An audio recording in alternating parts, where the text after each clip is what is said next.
No nos queda otra. Un piquete en el medio del dial.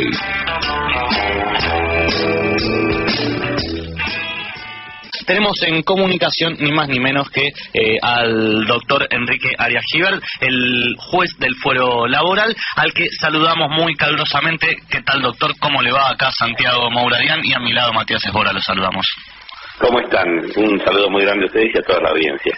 Bueno, doctor, acá preocupados porque, bueno, esto de que yo ahora estoy desconfiando si acá Matías, que está al lado mío, no es uno de estos mafiosos que quiere hacer juicios industrialmente. ¿Tiene que besarle el anillo a Recalde cuando se acerca a su juzgado o no? No, pero nos preocupa porque ayer varios diarios titulaban o en medio de sus páginas tenían esta información de que hay avances en expresiones de la Corte y en distintas instancias sobre la posibilidad de limitar el derecho de juicio laboral de los trabajadores o de hacer que paguen los trabajadores cuando no obtienen lo que reclaman y que no puedan descargar esto sobre la CRT. Y queríamos consultar un poco qué cambia para el trabajador o qué se está tratando de cambiar para el trabajador en materia de derecho laboral.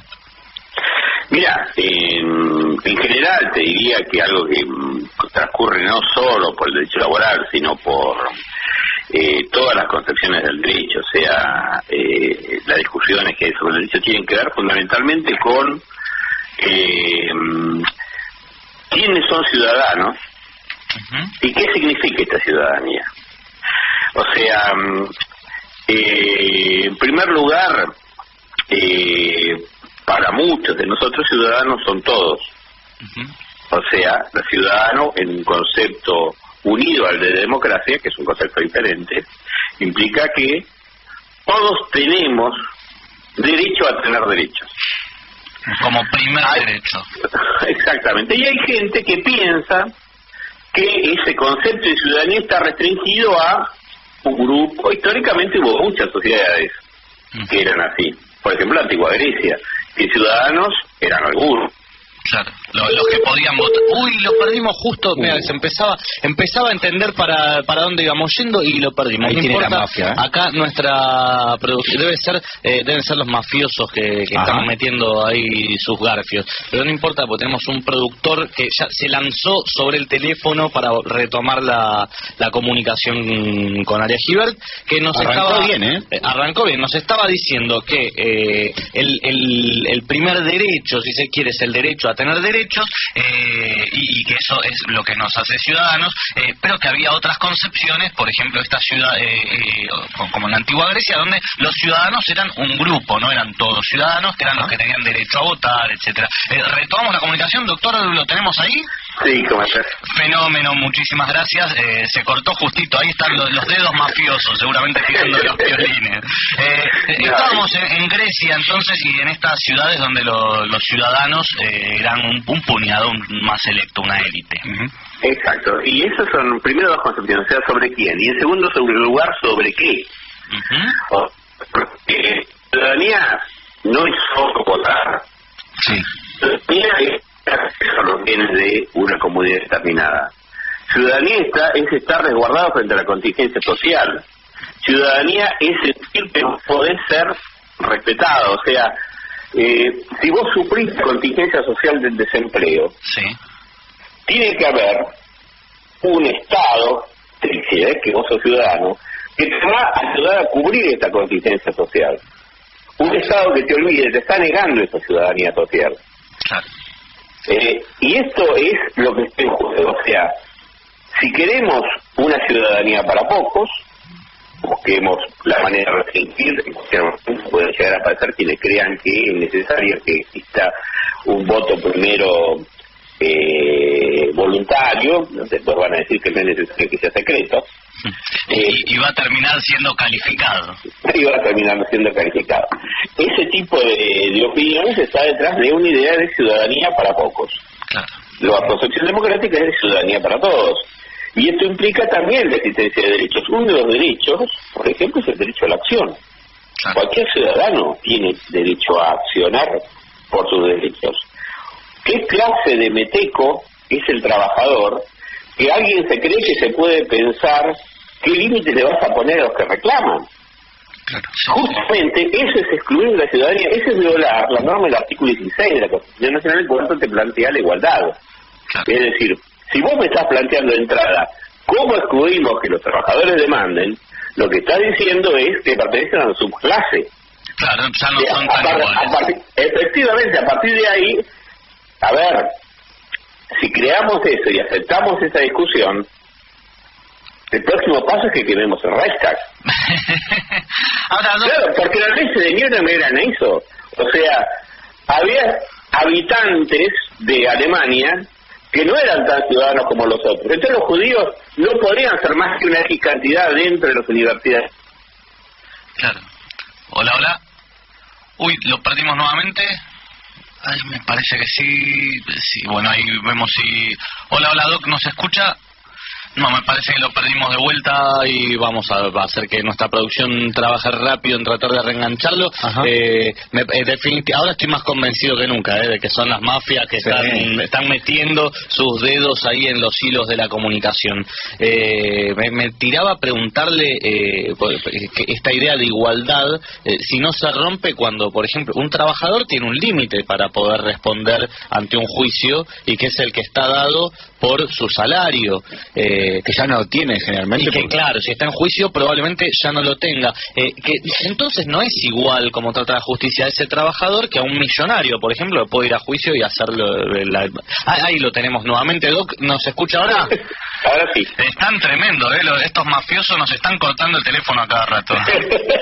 Doc, me surgía de lo que estaba diciendo una inquietud, que es esta, respecto de la igualdad y de cómo la justicia debiera tratar a todos del mismo modo. Un trabajador que está en juicio, si, como ayer salían algunos diarios, tiene que pagar por las cosas que reclamó y no obtuvo en el marco de un juicio laboral, no es igual que un millonario que va a juicio, ¿no? Porque el trabajador, si encima se quedó sin laburo y está litigando, tiene una capacidad de responder y tendrá que poder reclamar en función de lo que puede pagar, a diferencia de una persona muy adinerada que puede reclamar por todo porque sabe que si pierde va a poder afrontar esa situación. Ahí se genera una situación de desigualdad muy fuerte, ¿o no? Mira, yo creo que ahí no hay que caer en una trampa, en una celada que se hace. Ajá. Porque en primer lugar, a mí me extraña mucho que haya salido en el FIS, que haya comunicado, se haya levantado del TIC, y por supuesto fue levantado por todos los sectores, justamente en el momento que hablan de la industria del juicio, de la vacía laboral y todo lo demás. Porque te puedo asegurar que la idea de que, o sea, lo que hace al acceso a la justicia tiene que ver con la gratuidad. Claro. O sea, no se te puede poner tasas, etcétera, etcétera, que generalmente otros litigantes tienen que pagar antes. Claro. Pero cuando vos perdés, y perdés el juicio, los honorarios o los gastos, o sea, el trabajo que vos le pediste a alguien por algo en lo que o no tenés razón o no pudiste probarlo, lo podés llegar a tener que pagar. Eso, pero es algo que todos, cuando yo ejercí o cualquier letrado responsable, que justamente de otras cosas no quiere que le vayan a golpear la parte del estudio, es decirle, existe esta posibilidad, creo que tiene muchas otras posibilidades. Claro. Porque el profesional tiene que tener una cierta responsabilidad. En este caso en particular, no sé, debió haber sido un error que tuvieron, pero pero es una pavada. Claro, que no es usual que, o sea, porque fue un trabajador que tuvo un accidente in itinere, o sea, iba de trabajo a la casa y alguien lo atropelló o algo por el estilo. Ni siquiera se presentó ante el médico, lo citaron varias veces. Claro, hay responsabilidad por negligencia. Es responsabilidad por su propia negligencia, o sea, es un caso, o sea, es una pavada. Claro, los cientos de casos que saca la corte, ¿por qué sale eso en el CIS? Claro. Es un poco lo que plantea Mario Weinfeld, que creo que es muy correcto lo que hace Mario Weinfeld, o anoche Matías Cremonte de la Asociación de Abogados Laboralistas lo plantearon muy bien al tema este. Entonces, lo que hacen es, preparar la idea de que un trabajador de manera irresponsable puede mandar cualquier cosa, cuando la realidad es que si bien, como en accidentes de tránsito, como en juicios comerciales, siempre existen vivos, para eso hay jueces, porque si todos fuéramos antes, incluso hasta ni nos necesitaríamos,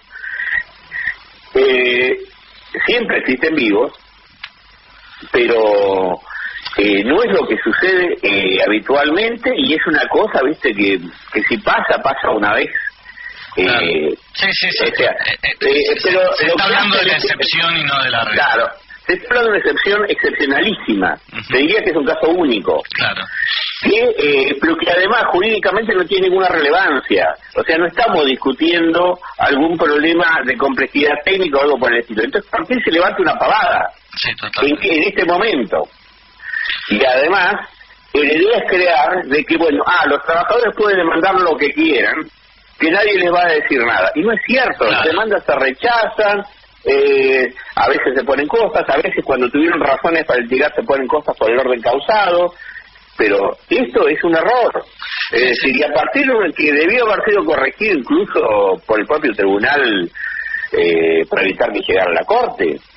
Es un caso in extremis casi. Claro, se entiende. Lo que pasa es que hubo una coincidencia entre la difusión de esta noticia con las palabras del presidente y todo, que parece que configurara un escenario, pero entiendo perfectamente a dónde va. O sea, a lo que voy es que es una celada. Sí, claro. Entonces, incluso levantarlo hace a todo lo que quieren inventar la fábula, porque es una fábula, de la mafia o del juicio, porque además en la asamblea de Cerro, que estuve diciendo el diario, nada más, que se hizo en el Bauen, se decía que se afirmaba hacer pruebas. Perdón, no solo se afirma hacer pruebas, se afirma sin ningún hecho. Claro. Porque previo a hablar de pruebas, es que hablar de qué hecho constituye lo que vos decís. Acá están diciendo mafia laboral solo por el nombre de mafia laboral. Sí.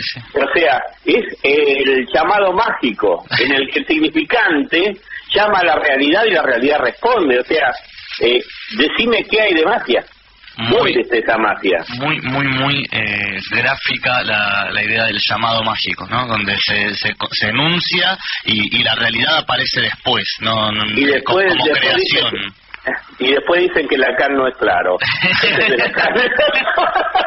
Ahora, Doc, esto es muy tremendo, pero porque tenemos que discutir sobre cosas que no son a veces, es increíble. O sea, sobre cosas que no son, y ni siquiera tienen diseño de hechos. Claro, sí. O sea, decime, nosotros entendemos porque fulano funciona con tal, después tenés que probarlo. Pero lo único que hay es la afirmación de la mafia, y porque vos la invocás existe. Claro, sí. No hay ningún hecho mafioso que... Ni siquiera relatado, no te digo probado, relatado. No, claro, no hay un hecho que nos lleve a pensar en la existencia de una mafia. Hay una enunciación de que hay una mafia y a partir de eso la discutimos cuando no está en la práctica, no hay práctica mafiosa que estemos hablando. Ni siquiera relatada, pero ni someramente. No, claro. Doc, ahora, esto se nos nos viene el corte encima, pero no quiero dejar de preguntar... como elemento de contexto, por ejemplo, en estos días se intervino un sindicato, el sindicato de canillitas, que es, digamos, el sindicato, nosotros crecimos entendiendo que es la herramienta que tenemos los trabajadores para defendernos de los abusos patronales. Que cuando vemos esto, ¿no? Un gobierno que acusa a los trabajadores de mafiosos porque se defienden en tribunales, y se les sustrae o se les interviene la herramienta gremial, ¿qué le queda al trabajador? A ver, acá hay un problema serio de competencia, o sea, no tenía nada que hacer el juez penal. Es más, la ley establece exclusivamente que la intervención se hace petición del Ministerio de Trabajo ante la Cámara de Apelación del Trabajo. Ajá. La única conclusión a la que yo llego es que algunos jueces deberían leer la ley y que para ellos es una experiencia inolvidable. O sea, usted dice que hay improcedencia Pero, a ver, ¿por qué no lees el artículo 56 de las leyes de decisiones sindicales, que está medio aburrido, pero es un artículo que te dice exactamente cuándo y cómo se puede intervenir un sindicato? ¿Se han intervenido muchos sindicatos? No se han intervenido por jueces penales, no. Cuando existen situaciones que establece específicamente la ley, porque acá está en juego la libertad sindical, hay un convenio, que es el convenio 87 de la OIT, está una garantía que es el 14 bis, están todas, la Carta de San José de Costa Rica, están todos los tratados de derechos humanos hablando de los sindicatos y la importancia de la libertad sindical, y la ley de asociaciones sindicales establece cuáles son las condiciones que se puede intervenir un sindicato, y se hacen a petición del Ministerio de Trabajo. O sea, ni siquiera el Ministerio de Trabajo puede intervenir él tiene que pedirlo a la Cámara. Claro. Es decir, y si estamos en ese nivel de ilegalidad, que probablemente sea justamente que hay quienes creen que un poder, en lugar de juez, te da la suma al poder público, y los jueces tienen que estar sobre competencia y siempre de acuerdo a la ley. Me queda muy claro, pero a la vez quedo muy impresionado por los... Agarrar y leerle a la audiencia el 56. Artículo 50, lo vamos a buscar mañana, me parece que abrimos el programa leyéndolo, el artículo 56. O sea, leer la ley sería para los jueces una experiencia inolvidable, no tengo ninguna duda. Me queda muy claro cuál es la situación y la improcedencia de estos hechos, pero también me quedo muy preocupado, porque si el último bastión donde uno tiene que ir a rascar la defensa de sus derechos está cometiendo estas, por lo menos para ser cautos, desprolijidades o errores involuntarios, me quedo muy preocupado porque el trabajador es el eslabón más débil de la cadena productiva, porque lo único que tiene es su propia fuerza de trabajo, no tiene los medios de producción, no tiene dinero en Panamá ni en un banco como para afrontar la situación de crisis. Entonces es muy preocupante esto. Y bueno, o sea, pero no te olvides de algo, el reaseguro de una democracia de los derechos del pueblo es el pueblo, no los jueces. Sin lugar a duda. Doctor, le agradecemos infinitamente por habernos clarificado un poco esto que los medios daban como una novedad y que bueno, que en realidad ahora nos queda mucho más claro de qué se trata y bueno, seguramente lo vamos a tener que volver a consultar pronto porque el tema del derecho para los trabajadores es un tema que nos está agitando los corazones todas las semanas. Así que Doc, le agradecemos muchísimo por este ratito que se hizo para charlar con nosotros. No, gracias a ustedes. AM 740. Radio Rebelde. Alta Radio.